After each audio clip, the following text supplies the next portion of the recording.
fait avec ma sélection de livres sur la cause féminine, je vais aujourd'hui vous proposer un top 5 de mes propositions pour découvrir les dystopies. Clairement, les dystopies, c'est pas du tout un genre qui est nouveau maintenant parce qu'il a été très popularisé par pas mal de livres, principalement jeunes adultes, dont les célèbres Hunger Games, Divergente ou encore Le Labyrinthe, donc c'est pas forcément un genre qui est très nouveau, en particulier sur Booktube parce qu'il est très populaire, comme je disais, dans la culture jeune adulte. Cependant, je voulais vous présenter dans cette vidéo des livres qui sont pour moi des classiques de ce genre-là, qu'il faut découvrir ou lire pour vraiment intégrer l'essence des dystopies et celles qui ont particulièrement forcément inspiré des dystopies plus récentes et très populaires actuellement. J'ai lu certains de ces livres il y a un sacré paquet de temps parce que c'était au lycée, d'autres assez récemment, d'autres au cours des dernières années. Et je pense qu'il faut les avoir lus pour comprendre un petit peu tout le système dystopique qui se met en place et comment des dystopies récentes s'en sont inspirées. Le tout premier est un très gros classique du genre puisqu'il s'agit de 1984 de George Orwell. 1984, c'est typiquement le genre de livre que j'ai lu au lycée parce qu'il m'intriguait énormément, j'en entendais beaucoup parler, on me disait que c'était un classique. Je le connaissais surtout pour le domaine plus de la science-fiction. Il avait été mentionné un petit peu au cours de certaines classes, particulièrement des classes d'histoire, et il y avait une fameuse expression que j'entendais beaucoup et qui est assez connue, qu'on utilise parfois de temps en temps, et c'était le fameux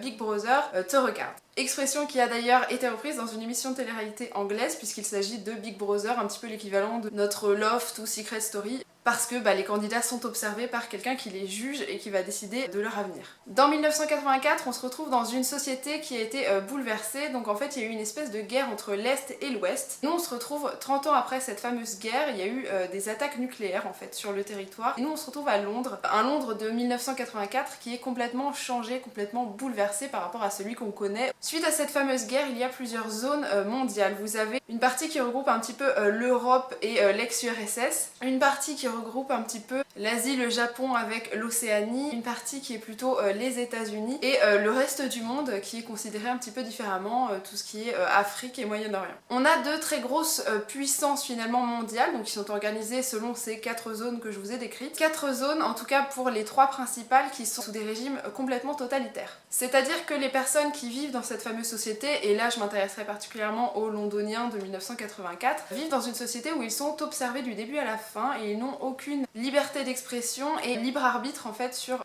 toute leur existence. Ils ne décident de rien et toute la société va décider de leur vie, leur quotidien, leur avenir, leur destin. Ils n'ont aucun choix. Ces habitants sont obligés de vivre selon ces conditions parce qu'ils sont observés toute la journée, c'est-à-dire qu'au réveil, ils ont dans leur logement des caméras qui observent leurs faits et gestes et qui les rappellent à l'ordre s'ils n'exécutent pas les fameux gestes qui sont prévus par ce gouvernement-là et qui doivent être faits obligatoirement. Vous avez par exemple des minutes de la haine qui sont à observer, des minutes au cours desquelles le gouvernement en fait vous soumet le visage d'un ennemi public que vous devez détester et vous devez respecter tous les principes qu'a mis en place ce gouvernement. Vous y trouvez un ministère de l'amour, un ministère de la paix, un ministère de la vérité. Alors sous ces jolis noms, il ne s'agit pas du tout de ministère qui prône une belle société parfaitement unie. En tout cas, si elle est unie, c'est sous un régime de peur parce que c'est vraiment ce qu'on a dans 1984. Nous, on y suit un personnage principal qui en fait ne parvient pas à comprendre tout ce qui se passe. À l'inverse de beaucoup des habitants de cette société-là, il n'intègre pas du tout les principes, mais n'a pas le choix, il est obligé de les feindre en fait, ces fameux principes, parce que sinon il est en danger de mort clairement. Mais nous on va suivre son parcours et le fait qu'il ne comprenne pas du tout ce qui se passe tout autour de lui et comment il va réagir vis-à-vis de ça, ce qu'il va faire et ainsi de suite. Je vous en dirai pas davantage parce que tout l'intérêt de ce récit c'est de voir un petit peu sa perception des choses et son recul vis-à-vis de tout ça. Mais je vous encourage très fortement à découvrir 1984 qui est un très bon classique que j'avais trouvé assez divertissant, pas forcément hyper abordable même si moi je l'avais lu au lycée donc je devais avoir 16-17 ans à l'époque. Ça reste une littérature un petit peu plus compliquée parce que c'est différent de la littérature jeune adulte, hein, c'est un roman adulte donc le style est un petit peu plus travaillé, en plus le roman est assez ancien donc c'est aussi un style qui date de cette époque là donc faut un petit peu s'y faire. Malgré tout je le trouve très intéressant et je le recommande vraiment, surtout pour tout ce qui est connaître la dystopie. Pour moi c'est vraiment l'un des récits qui a un petit peu inspiré beaucoup des dystopies qui ont suivi. Le livre suivant, Fahrenheit 451 de Ray Bradbury. Celui-ci, je crois que je l'ai lu l'année dernière si je me trompe pas. Il m'intriguait particulièrement parce qu'en fait je le voyais de partout. Pour moi c'était plus un roman de science-fiction et il y en a évidemment, mais j'en entendais beaucoup parler et en fait je n'avais quasiment aucune idée de ce dont il parlait. Là on se retrouve encore dans une société où le gouvernement contrôle un petit peu votre liberté de penser et votre liberté d'expression, c'est-à-dire que vous n'avez pas tout à fait le droit à une culture un petit peu durable. Et en tout cas lire un livre est considéré comme un acte antisocial et criminel. Vous avez donc des pompiers qui ont le rôle tout à fait inverse des pompiers que vous connaissez habituellement, qui éteignent les feux. Dans ces cas-là, les pompiers, quand ils détectent une maison qui possède des livres, puisque les livres sont bannis, ces maisons sont brûlées, et les contenus illicites également. Donc ils remplissent une fonction totalement inverse à celle d'un pompier habituel, hein. Un pompier est censé éteindre des feux, là il les allume quand on trouve des contenus illicites et non autorisés par le gouvernement. Nous on y suit le parcours d'un fameux pompier qui fait ça tous les jours et qui se pose pas tellement de questions parce que c'est son boulot, il a grandi comme ça, on lui a appris que c'était ce qu'il fallait faire, donc il respecte ça, hein, c'est son quotidien, et en un jour il va prendre conscience de ce qui se passe et il va commencer à se poser des questions sur la société dans laquelle il évolue, et va essayer de comprendre pourquoi c'est pas normal de posséder un livre et de pouvoir s'instruire et se poser des questions et inviter à la réflexion. J'ai trouvé ce livre assez divertissant, là encore le style est quand même pas tout à fait abordable si on a vraiment l'habitude de lire que du récit jeune adulte parce que c'est un style adulte, et là encore le récit date encore un petit peu, donc forcément le style est aussi différent, c'est pas un style contemporain auquel vous avez forcément l'habitude. Il a été écrit en 1953 donc ça s'explique un petit peu, mais je l'ai trouvé vraiment très divertissant, j'ai beaucoup aimé le message qui était délivré là-dedans parce que on va dénoncer le fait que tout humain et toute société a le droit au questionnement, à la réflexion et à l'instruction. Donc c'est plutôt très cool, c'est vraiment un bon mélange entre une dystopie, un roman de science-fiction, vous avez pas mal d'éléments qui se mélangent là-dedans.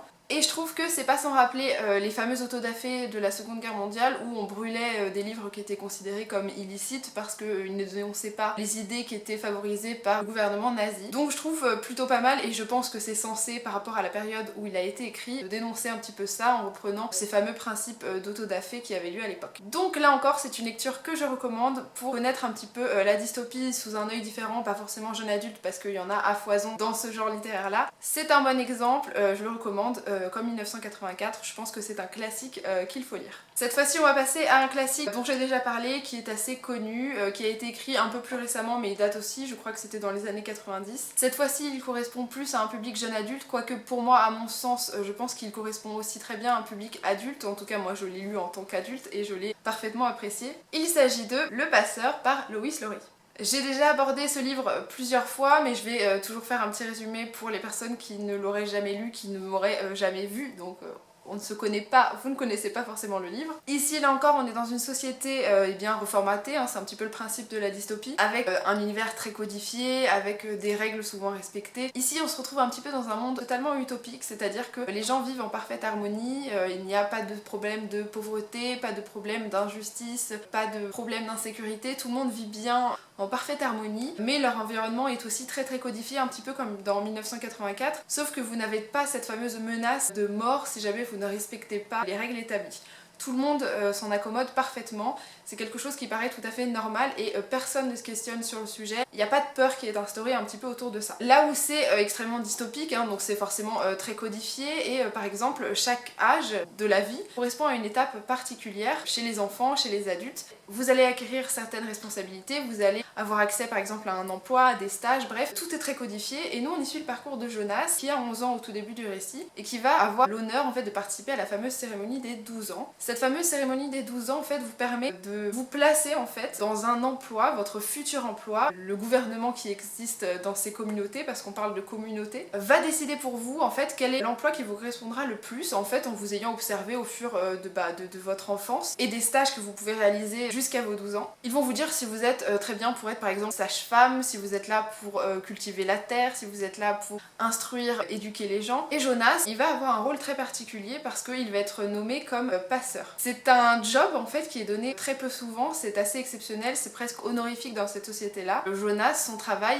je peux pas tellement vous en parler parce que pour moi, j'ai peur de vous révéler un petit peu ce qui se passe, mais lui va en apprendre plus sur sa société et il aura une vision complètement différente de ce monde-là. Suite à ce fameux job qu'on lui donne, il va commencer à se poser des questions sur la société dans laquelle il évolue. Il va se dire que tout n'est peut-être pas normal et que tout n'est peut-être pas très juste. Il va un petit peu ouvrir les yeux et c'est vraiment bien fait. Ce qui fait la force de ce récit-là, c'est qu'on découvre une société dystopique à travers les yeux d'un enfant de 12 ans. La perception n'est donc pas du tout la même que dans un roman où le personnage principal a dans les 20, 30, 40 ans, ou bien un roman jeune adulte où la personne a 16-17 ans. Sa perception est un petit peu différente parce qu'en général le personnage est quand même mature. Il a un recul qui est quand même plus important qu'un gamin de 12 ans par exemple. Et là c'est assez frappant parce qu'on voit vraiment les clivages par exemple qui peuvent exister et à travers les yeux d'un gamin de 12 ans c'est encore plus frappant, c'est encore plus choquant et le message je trouve passe d'autant plus.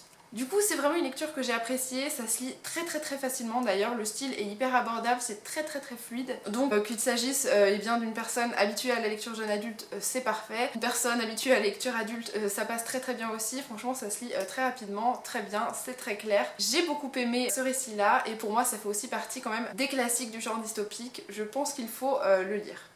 Pour ce 4e livre de ce top 5, je vous présente un petit peu un classique. Alors il n'est pas vu, je pense, comme une dystopie par pas mal de monde parce qu'il a été adapté en film. Moi c'est d'ailleurs comme ça que j'ai découvert le film avant le livre. Et la façon dont il est présenté est assez différente, mais il s'agit de Battle Royale par Koushon Takami. Je ne suis pas du tout certaine de la façon dont j'ai présenté son prénom, hein. Ça se trouve je le prononce très mal et j'en suis désolée. Battle Royale, vous connaissez probablement plus le film que le livre. Personnellement, j'ai beaucoup apprécié le film, en tout cas le premier. Ici, on se retrouve dans un univers encore une fois un petit peu imaginaire. Vous avez un contexte qui est assez familier au niveau de l'histoire un petit peu mondiale parce que c'est un petit peu un contexte de guerre froide. Mais cette fois-ci, une guerre froide entre la République d'Extrême-Orient, qui est le pays asiatique en fait qui vous est présenté dans ce récit-là parce que c'est pas le Japon, hein, c'est un pays imaginaire, et les États-Unis. Vous avez donc un régime de terreur qui règne en fait dans cette République d'Extrême-Orient. Là aussi, tout est contrôlé. C'est un univers qui est très dominé par tout ce qui est armée. Vous avez une république qui est très répressive. Et dans cette société est mis en place un programme en fait qui recueille chaque année, je crois, 47 ou 45 classes de terminale. Ces fameuses classes sont sélectionnées un petit peu au fur et à mesure. Une classe est emmenée en fait sur une île, un petit peu à part dans cette fameuse République d'Extrême-Orient. Et les élèves de cette fameuse classe sont invités à se battre entre eux et il ne doit y avoir qu'un seul survivant. Selon le gouvernement, ce programme est mis en place afin en fait de recueillir des données statistiques sur les comportements au cours de batailles, les comportements humains, et d'améliorer en fait les capacités de défense de son armée et de son pays pour se défendre contre cette fameuse République des États-Unis contre qui ils sont en guerre. On se doute bien qu'il n'y a pas que ça et que c'est un petit peu combattre tout ce qui est extrémisme, hein, ce qu'ils considèrent comme de l'extrémisme au cœur de la jeunesse. Ils veulent un petit peu opprimer et dompter les foules, comme ça, pas de rébellion, et le gouvernement roule comme sur des roulettes dans un bon vieux régime de terreur. Le principe de ce fameux programme, c'est donc une classe qui se retrouve sur cette fameuse île, il doit y avoir un seul survivant. Chaque élève se retrouve équipé en fait d'un sac à dos dans lequel se trouvent des armes, pas toutes les mêmes d'ailleurs, donc si vous avez pas de chance, c'est vraiment nul. Vous allez sans doute pas durer longtemps. Chaque élève est aussi équipé d'un collier électronique qui permet au programme en fait de savoir où sont les différents élèves sur cette fameuse île, de déclencher des colliers à distance, c'est-à-dire qu'ils peuvent les faire exploser s'ils estiment que l'élève ne respecte pas les règles de ce programme-là. Le combat donc dure 3 jours maximum, c'est-à-dire que si au bout de 3 jours il y a plus d'un survivant, tout le monde meurt. Si vous avez bel et bien un seul survivant, il est récompensé en fait par le président de cette société-là et il a la possibilité de vivre tranquillement sa vie aux frais de la République en fait jusqu'à la fin de ses jours. Voilà. Il a un petit peu une position honorifique, plutôt pas cool si on sait qu'il a quand même tué tous ses potes. Bref, Battle Royale, c'est un roman que j'ai trouvé hyper divertissant malgré la taille parce que c'est une bonne brique. Il se lit très vite, il est très divertissant, le message qui est délivré dedans est aussi hyper cool dans le sens où on se doute bien que c'est pas bien ce qui s'y passe et qu'on devrait pas avoir à opprimer les gens comme ça et qu'une société ça marche pas sur un régime de terreur mais plutôt sur un régime d'échange mutuel hein, et de consentement mutuel. Je l'ai trouvé très divertissant non seulement parce que le style est très fluide, que vous avez en fait plusieurs points de vue et du coup plusieurs versions de l'histoire qui sont assez cool. Il y a aussi pas seulement que de l'action parce que vous en avez forcément, mais il y a vraiment une vraie réflexion dans ce récit-là. Les élèves se posent beaucoup de questions sur les situations dans lesquelles ils se trouvent. Pourquoi on leur fait ce qu'on leur fait? Est-ce que c'est juste? Est-ce que ça l'est pas? Vous avez des bonnes questions qui sont posées ici, qui sont pas forcément visibles dans le film d'ailleurs, parce que on peut pas résumer un livre aussi gros dans un film, c'est très compliqué. Surtout si ici on s'intéresse vraiment au point de vue de chaque élève. Donc c'est hyper intéressant pour ça. C'est aussi bien blindé d'action, donc forcément ça passe très bien. Le style est fluide, vraiment moi je vous le recommande parce que c'est un bon récit, c'est une belle découverte et je suis vraiment contente de m'être intéressée au livre quand même après le film parce que le point de vue et la façon dont il est abordé et retranscrit est assez différent. Ou en tout cas, je suis beaucoup trop quiche pour tout percevoir dans le cinéma japonais qui est aussi un petit peu onirique parfois, qui a beaucoup de messages très subtils auxquels je suis pas toujours habituée. Donc bon, peut-être que c'est moi qui suis un petit peu bête et qui ai pas tout capté dans le film. C'est pas que c'est pas la même histoire, mais c'est plutôt pas le même ressenti. J'ai plus vu un divertissement dans le film et plus ressenti la réflexion et la dystopie dans ce récit-là. Et le fameux dernier livre que je vais vous présenter, je ne pouvais pas ne pas le mettre ici parce qu'il s'agit vraiment de l'un des livres avec lesquels j'ai découvert la dystopie, même si je l'ai lu bien après 1984 par exemple. Mais je pense que c'est celui-ci qui m'a fait plonger en tout cas dans la dystopie jeune adulte, parce que je pensais pas que le genre était si répandu à l'époque finalement. C'est aussi un petit peu grâce à lui que j'ai découvert Goodreads et puis par extension du coup Booktube, donc je suis bien contente. Il a aussi fait pas mal débat par rapport au livre que je viens de vous présenter, puisqu'il s'agit d'Hunger Games de Suzanne Collins. Hunger Games, là aussi vous avez des histoires de gamins qui s'entretuent entre eux, c'est un petit peu le pitch d'Hunger Games, parce que vous avez un gouvernement qui est là aussi dans un régime de terreur et qui décide de contrôler le quotidien de tous ses habitants, qui les divise par district, du coup par un petit peu classe sociale, possibilité d'évolution on va dire dans leur vie. Les gens sont bien divisés et c'est encore mieux pour contrôler tout le monde. Je suis pas certaine qu'il faille faire un gros résumé d'Hunger Games entre les films et la popularité des livres, je pense que on peut s'en passer. Mais là où je trouve que c'est cool de découvrir Hunger Games, c'est que le message est un poil différent de Battle Royale, même si ça reste quand même de dénoncer un régime de terreur qui n'a pas lieu d'être. On a aussi cet aspect un petit peu de télé-réalité qui est dévoilé, parce que dans Battle Royale, quand un gagnant en fait gagne cette fameuse tuerie générale, il y a juste un petit flash spécial aux informations, mais tous les combats ne sont pas diffusés. Ici, ils sont diffusés de partout, les gens s'en nourrissent et vivent presque pour ça.